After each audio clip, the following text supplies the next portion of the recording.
Mr. President, I'm going to make a unanimous consent in just a moment, but I'd like to preface it by saying what it is so that as we explain it after the consent is objected to, it will be clearer. There exists in the nation of Venezuela today an incredible political situation. I've been there to see it. There is a dictator in charge, and life on the street is deadly. So deadly that millions of Venezuelans are fleeing the country as fast as possible. There's a limitation on food and medicine. There's so much suffering and starvation and deprivation that these people have given up everything and are just leaving. The United States knows that under this leader, Maduro. And it's reached a point that it is dangerous, physically dangerous, so much so that we have a warning to American travelers not to go to Venezuela, to stay away because it's too dangerous.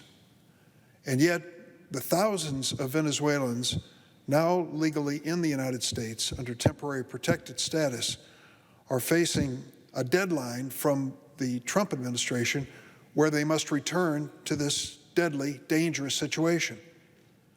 The same State Department that warns Americans not to travel to Venezuela is now trying to force those Venezuelans here as students and otherwise and TPS protectees to go back to this deadly, dangerous situation. Senator Menendez and I and others think that it just makes sense for us to give these people a shelter until it is safe for them to return to their home. And that's what this request is about. As if in legislative session, I ask unanimous consent the Judiciary Committee be discharged from further consideration of H.R. 549 and the Senate proceed to its immediate consideration. Further, that the bill be considered, read a third time, passed, and the motion to reconsider be considered made and laid upon the table with no intervening action or debate. Is there objection? Reserving the right to object on behalf of my colleague, Senator Lee, who cannot be here to object on his own because he's chairing an energy subcommittee hearing, I object. Objection is heard. Mr. President. The senator from Illinois. Mr. President, I know the senator from South Dakota is making an objection on behalf of Senator Lee, and I've been called to do the same thing from time to time, so I won't assign any political blame to him. But I will say this is a serious mistake and a deadly mistake for these Venezuelans. This is an issue which in many parts of America is red hot. Those of Venezuelan ancestry or those who are here in TPS status cannot understand what just happened. They want to stay here safely. They don't want to be forced to return to this nation under this dictator that is such a dangerous place. A number of times in the last year, Senator Menendez, who's on the floor with me here, has joined with me on behalf of the Venezuelan people. President Trump boasts that he supports these people. The idea is simple. While the country remains a dictatorial nightmare, grant Venezuelans in the United States temporary protected status, known as TPS. It's the kind of common sense move a self-confident nation and one that really cares about humanity would demonstrate real leadership and accept.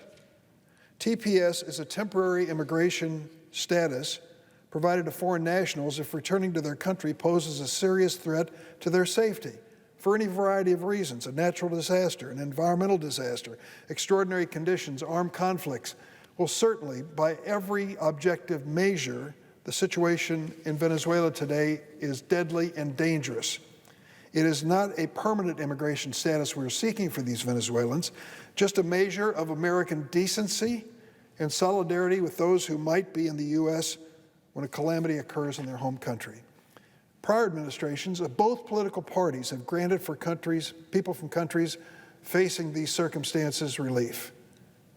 This situation in Venezuela is dire. Currently, the United States is working with regional partners to foster an end to the disastrous dictatorship clinging to power in Venezuela. I was there just before the sham 2018 election. What I saw was heartbreaking. People starving and fainting at work from malnutrition. Hospitals without power or basic medicines. I visited a children's hospital, Catholic Children's Hospital in Caracas, and they told me they didn't have the basics to treat these children. Antibiotics, cancer drugs, unavailable. Millions were fleeing this country and still are as refugees into neighboring countries. Brutal political repression If you disagree with Maduro publicly, be prepared to go to prison. Staggering government corruption and dismantling of the country's democracy. And now the tragic impact of coronavirus has hit as well. I've supported this administration's efforts to work with other nations to support the interim presidency of Juan Guaido. I had a chance to speak with President Guaido on the phone yesterday. I am deeply moved by his courage and concern for the Venezuelan people amid this suffering, and to think what he's up against. Here's a man who at any moment could face imprisonment or worse.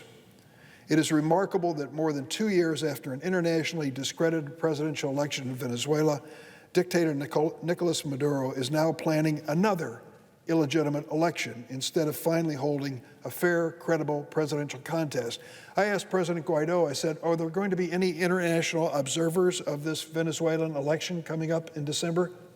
Oh, he said yes. And I said, who? He said, the Russians. I said, what a coincidence. They're observing our election too.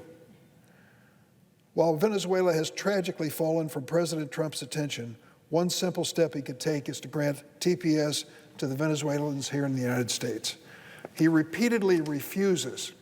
Travel warnings to Americans, don't go close to Venezuela, but for the Venezuelans here on visa or TPS status, you have to go home. The president's refused, I suspect, because of the depth of his anti-immigrant cruelty really has no limits. So despite the chest thumping to audiences in Florida about taking on Venezuelan dictators, President Trump has in fact turned his back on the Venezuelans in the United States who truly need his protection. Nobody should be surprised, as former National Security Advisor John Bolton wrote in his book, that the president praised Maduro as, quote, smart and tough, that he's waffled on any coherent policy in the region and told Bolton not to get too deeply involved. Well, President Trump can't have it both ways. I've met many Venezuelans in my home state of Illinois. I can tell you they're desperately worried about being forced to return to the chaos, violence, and hopelessness of the current Venezuela.